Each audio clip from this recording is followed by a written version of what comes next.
Kalau diperhatikan, komentar di berbagai platform sosial media jika berbicara HP terbaik under 2 jutaan sampai saat ini, itu jawabannya pasti Redmi 9. Karena saya penasaran apakah Redmi 9 seistimewa itu, sekarang saya udah pegang HP-nya dan yuk langsung aja kita buktikan.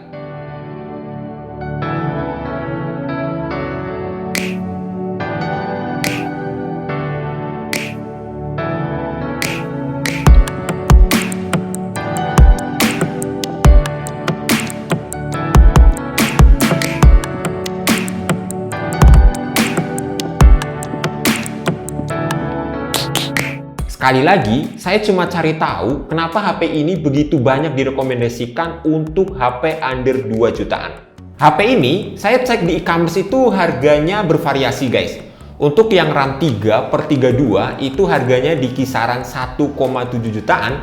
Dan untuk yang kayak saya pegang nih, RAM 4/64 itu harganya di kisaran 1,9 jutaan. Kita langsung bahas chipsetnya deh. Nah, ini nih yang dibangga-banggain oleh sebagian orang. Redmi 9 ini ditenagai dengan chip MediaTek Helio G80 12 nanometer. Setahu saya sih ya, nggak ada HP lain di rentang harga yang sama yang chipsetnya tuh lebih kenceng dari ini.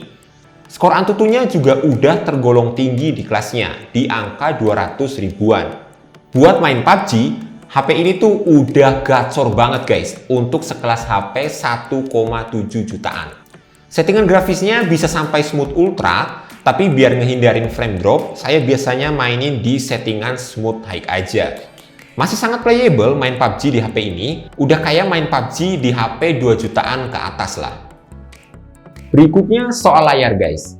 Nah, biasanya HP di rentang harga 1-2 jutaan kurangnya itu biasanya di bagian layarnya. Ya nggak bisa harap banyak kan, buat neken harga pasti resolusinya masih XD. Dan itu saya nggak bisa komplain juga. Tapi ini Redmi 9 kok bisa-bisanya datang dengan resolusi Full XD.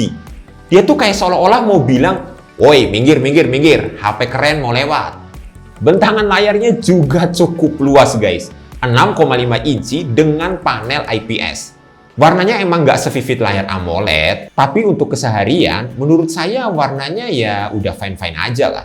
Tingkat responsivitas layarnya juga bisa dibilang cukup oke. Saya coba mainin real drum, enak banget kok, dan nggak ada delay sama sekali.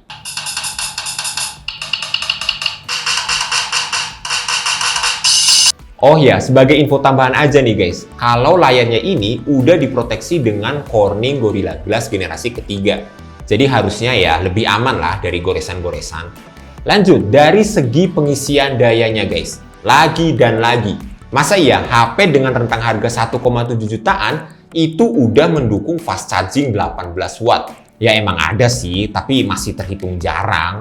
Cuman emang adapter chargernya ini masih 10 watt. Jadi kalau misal kalian mau nikmatin fast charging 18 wattnya, kalian ya harus beli charger yang udah mendukung. Harganya mulai di 50 ribuan aja kok. Udah didukung fast charging, ternyata baterainya itu jumbo juga guys. 5020 mAh untuk sebuah HP yang saya gunakan sehari-hari tuh udah cukup banget. Ngecas jam 7 pagi, habisnya itu besok siangnya. Ya walaupun dipakai main gamenya nggak sering, yang sering itu tethering ke HP yang lain, terus juga Google Maps sesekali, buka sosmed dan streaming nonton bola tentunya. Port chargernya juga udah USB Type-C, nggak kayak HP kebanyakan di rentang harga 1 jutaan yang port chargernya itu masih pakai micro USB.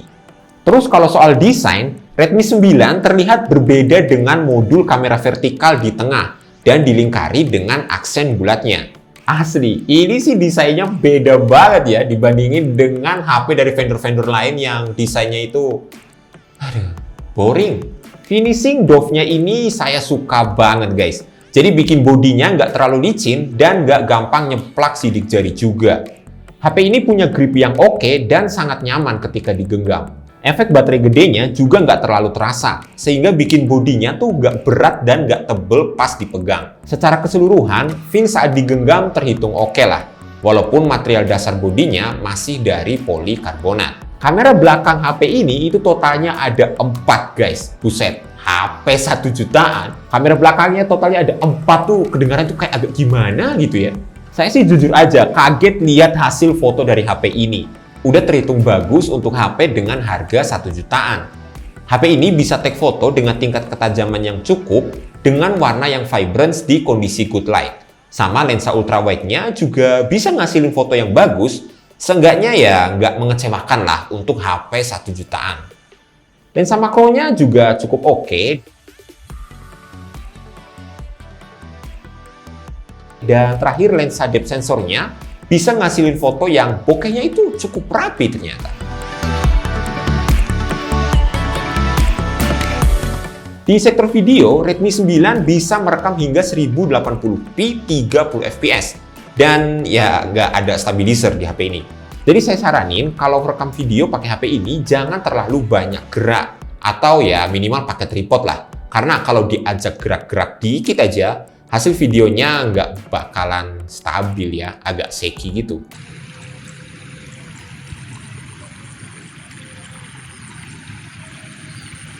Kualitas videonya juga udah cukup lah, nggak bagus-bagus amat dan ya nggak jelek-jelek amat juga. Sensor-sensor di HP ini itu udah cukup lengkap guys. Cuma emang sayangnya untuk sensor gyroscope-nya itu masih virtual. Kalau dipakai buat main PUBG ya delay banget sih emang. Jadi saran saya kalau lagi bidik musuh, mending manual aja deh biar lebih responsif. Kualitas suara yang dihasilkan speakernya juga biasa aja menurut saya. Keras emang, cuma kurang bulat aja gitu.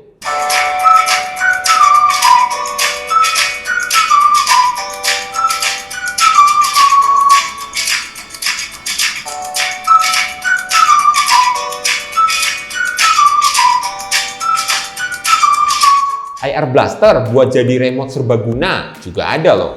Terus sensor sidik jarinya cepat dan juga akurat. Dan Redmi 9 juga punya SIM tray yang komplit. Bisa nampung 2 kartu SIM nano dan 1 micro SD.